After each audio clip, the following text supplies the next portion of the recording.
এভাবেই প্রতিদিন অন্তত 12টি পরিবারের স্বপ্ন ভাঙার কান্না দেখা যায় শাহজালাল আন্তর্জাতিক বিমানবন্দরের ৮ নম্বর গেটে। বৃদ্ধ বাবা মা কিংবা নবজাতক শিশু সবার কাছেই কফিনে করে ফিরে আসে এক একটি নিথর দেহ।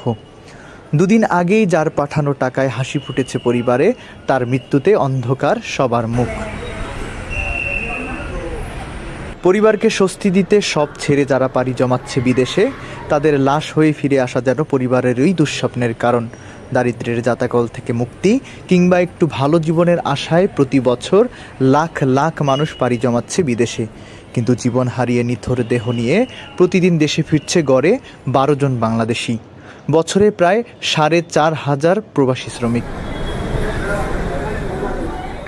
প্রবাসী শ্রমিকদের পাঠানো রেমিটেন্স খাত থেকে প্রতি বছর দেশে আসে প্রায় $22 বিলিয়ন, যা দেশের মোট জিডিপির 12%।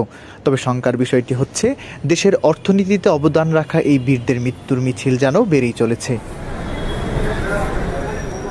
লাশ হয়ে ফিরে আসা এসব শ্রমিকদের বেশিরভাগেরই বয়স 25 থেকে 35 বছর, যার মধ্যে মস্তিষ্কে রক্তক্ষরণ ও হৃদরোগের মৃত্যুর সংখ্যাই বেশি।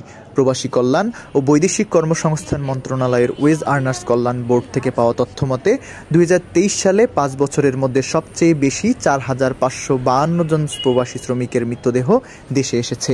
2022-23 অর্থ বছরে 4,107, 2021-22-এ 3,762, 2020-21-এ 3,757 এবং 2019-20-এ 3,126 জনের মরদেহ দেশে এসেছে। প্রত্যাশা অনুযায়ী কাজ ও মজুরি না পাওয়া, অস্বাস্থ্যকর পরিবেশে বসবাস, দিনে 12 থেকে 18 ঘন্টা পরিশ্রম, দীর্ঘদিন স্বজনদের কাছ থেকে বিচ্ছিন্ন থাকা এবং ঋণ নিয়ে বিদেশে যাওয়ার টাকা উপার্জনে মানসিক চাপ শ্রমিকদের মৃত্যুর জন্য অনেকাংশে দায়ী। মৃত এসব প্রবাসীর মৃত্যুর কোনো অন্তর্নিহিত কারণও কার্যকরভাবে ব্যাখ্যা করা হয় না। মৃত্যু সনদ দেওয়া হয় কার্ডিয়াক অ্যারেস্ট হিসেবে। বিপজ্জনক ঝুঁকি সত্ত্বেও কর্মীদের ওপর তাপের প্রভাব সম্পর্কে কোনো তথ্য নেই।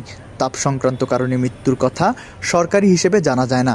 দিনের বেলায় প্রচণ্ড তাপের মধ্যে তাদের কাজ করতে হয়। এতে তাপজনিত নানান রোগে শুধু কিডনি নয়, মস্তিষ্ক থেকে শুরু করে শরীরের সব অঙ্গ প্রত্যঙ্গ ক্ষতিগ্রস্ত হয়। অথচ মৃত্যুর কারণগুলো সঠিকভাবে জানা গেলে সে অনুযায়ী বিদেশ যাওয়ার আগেই প্রবাসীদের সচেতন করলে মৃত্যু কিছুটা হলেও কমিয়ে আনা যাবে।